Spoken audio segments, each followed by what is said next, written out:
Checking into a motel with a married businessman, a female student encounters tragedy.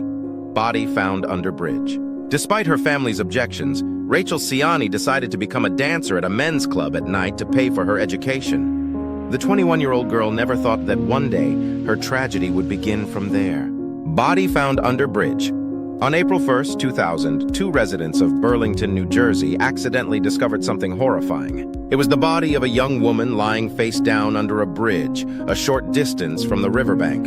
The victim, aged 20-30, was wearing a butterfly necklace. When the police released a description of the victim, a man called to say that the necklace belonged to his ex-girlfriend, Rachel Ciani. This information was later confirmed to be accurate. Rachel Ciani was a 21-year-old student at a school in Bucks County, Pennsylvania. She was studying psychology with the hope of helping people. To cover her tuition fees, Rachel worked as a dancer at a men's club at night under the name Roxanne. She was a popular dancer there, earning a lot of money. Although her family did not approve of this job, Rachel continued and told them it was only a temporary solution. Rachel's body was found fully dressed in a white sweater, blue jeans, and socks. The victim had some blood on one side of her face and 2 broken nails, believed to be from an attempt to fight back. Suspicious death. The medical examiner determined the cause of death to be trauma from a severe impact. The victim had multiple fractures and significant internal bleeding. The police believed the student was still alive when she fell or was thrown from the bridge, leading to her death. The scene was about 5 km from the nightclub where she worked. Initially, investigators considered the possibility of suicide. However, they quickly dismissed this when they found white fibers from Rachel's sweater on the bridge's railing. Bloodstains were also found on the bridge's barrier wall and a dent on the ground right beneath the body. Rachel's socks were still clean. The police concluded that Rachel had been brought from elsewhere to the bridge and then thrown down. The autopsy confirmed that Rachel had also been strangled by hand. The police talked to other dancers at the club. They mentioned a former chef named Jason who was infatuated with Rachel. He had been fired just a month before for this reason. Talking to detectives, Jason seemed to want everyone to believe he and Rachel were a couple. However, Jason was eventually ruled out as a suspect. The next revelation came from one of Rachel's friends, who had talked to her outside the club on the night she was murdered. The friend said they were talking when a drunk man returned to the club and started banging on the door. When the police arrived, the club manager said it was fine because the man was a regular customer named John Jack Denifa. Jack was also the last person seen talking to Rachel in the club's parking lot in the early hours of March 29, 2000. The wealthy customer. After investigators identified the victim as 21-year-old student Rachel Ciani and determined the cause of death, they talked to her family and friends, hoping to find clues. The club manager said that everyone there saw Rachel for the last time on the night of March 28, 2000. She did not show up for her shift the next day. Rachel's car was found still in the club's parking lot. Information from a local patrol officer and another witness provided important clues to the police. They said they saw Rachel talking to a man in the parking lot and then leaving with him from the club around 2:30 a.m. on March 29th. The man was identified as John Jack Denofa, a 35-year-old businessman living in Bucks County, Pennsylvania. Jack was married and a regular at the club, spending a lot of money and time there. Rachel was the dancer Jack favored the most. He often paid her to sit and talk with him. Rachel always thought Jack was harmless and just lonely. The meeting at the motel. From the details and witness testimonies, investigators learned that Jack had gone to the motel next to the club and checked into room 223 on the second floor around 11 p.m. on March 28th. This wasn't the first time Jack stayed at this motel. He had been arrested for drunk driving before and would often stay there when he drank too much. Shortly after, he took a taxi alone to another bar to meet friends. His friend then drove Jack back to the motel between 2 and 2:15 a.m. At the same time, Rachel and her friend Rebecca Yavorsky left the club. They got into Rebecca's car in the parking lot. They stayed there for about half an hour, talking and smoking marijuana. When a police car entered the lot, Rebecca decided to leave and pulled up next to Rachel's car to drop her off. At that moment, Rachel saw Jack and went over to greet him. Shortly after, the patrol officer saw Rachel and Jack walk into the motel lobby together.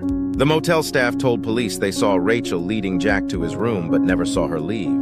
The police quickly brought Jack in for questioning. The man said he last saw Rachel in the early morning of March 29th, but insisted she never entered his motel room. Believing Jack was lying, the police knew they had to prove that Rachel was with Jack that night.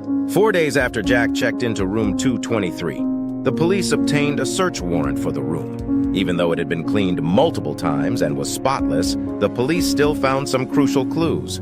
Police intuition. John Jack Denofa owned a wholesale business in Warminster, Pennsylvania, with enough revenue to provide him and his wife a comfortable upper-class lifestyle. At the nightclub, while most customers tipped $1 to $2 each time, Jack always handed out 20 bills. Jack's wife not only knew about her husband's frequent visits, but also approved of his hobby, sometimes even driving him there. Rachel Ciani was Jack's favorite dancer. The businessman was drawn to her charm, thick flowing hair and blue eyes. Sometimes he paid Rachel hundreds of dollars just to sit and talk with him, sparing her from dancing. The motel staff told the police that they saw Rachel leading Jack to room 223 that he had booked, but never saw her leave. The night shift staff also noted a strong smell of soap when John checked out around 3 a.m. on March 29th. During their search, the police found some white fibers and small bloodstains in the bathroom. The fibers did not match Rachel's sweater, and the amount of blood was too small for DNA analysis. The motel registration card listed Jack's 1996 red Dodge pickup truck. Investigators had a hunch that if Jack was the killer, his truck would appear in the toll booth surveillance footage. Evidence from surveillance cameras. As expected, around 3:12 a.m., a red pickup truck matching Jack's description was recorded by the surveillance system speeding through the toll booth. There appeared to be something in the truck bed resembling a person in clothing similar to what Rachel wore when her body was found. About 25 minutes later, the same truck returned with an empty bed. The footage was blurry, so the police couldn't clearly see the license plate. However, a nearby semi-truck provided a key witness. Driver Melody Hall reported seeing a person wearing a white shirt, socks, and dark pants lying in the truck bed, and the driver had slicked back hair as if freshly showered. Melody did not report it, thinking the person was just drunk. It was around 3:13 a.m. The police had enough reason to search Jack's truck. It was clearly cleaned and thoroughly wiped down, but they still found hair and blood stains on the bed liner, enough to conduct a DNA test. The results matched Rachel Ciani. Directly beneath room 223 at the motel, authorities found a large blood stain on the sidewalk, later confirmed to belong to Rachel. A guest in the room directly below Jack's on the night of March 29th reported hearing a loud noise outside between midnight and 3 a.m., but did not check it. It was believed this was when Rachel fell to the sidewalk. Attack in the second-floor room. Based on the evidence and forensic findings, investigators could reconstruct the events leading to Rachel Ciani's murder. They believe John Jack Denofa, drunk, returned to the club early on March 29, 2000, after it had closed. Rachel met her regular customer outside and offered to take Jack back to the motel he had booked. Once the second-floor room door closed, Jack might have made inappropriate advances that Rachel rejected. Enraged, Jack strangled Rachel, thinking she was dead. The student then fell from the balcony onto the sidewalk about 3.6 meters, 12 feet, causing injuries. Jack then went outside, dragging the severely injured but still alive Rachel to his truck bed, drove to New Jersey and threw her off the bridge from a height of 34 meters, 112 feet, making her death look like a suicide. From the victim's injuries, the medical examiner believed Rachel fell left side down from the second floor and face down when she fell from the bridge. The victim was certainly still alive when thrown off the bridge. Life sentence for the murderer. In November 2002, John Jack Denofa was convicted of first-degree murder, but always maintained his innocence. Facing the forensic evidence, he argued that someone else had obtained his truck key and committed the crime. Previously, the club staff sometimes kept his key to prevent him from driving drunk. Therefore, the murderer could have duplicated the key and framed him. Jack insisted he was not the one driving the truck that morning and not the killer. The defense also presented 11 witnesses who testified to Jack's reputation for honesty.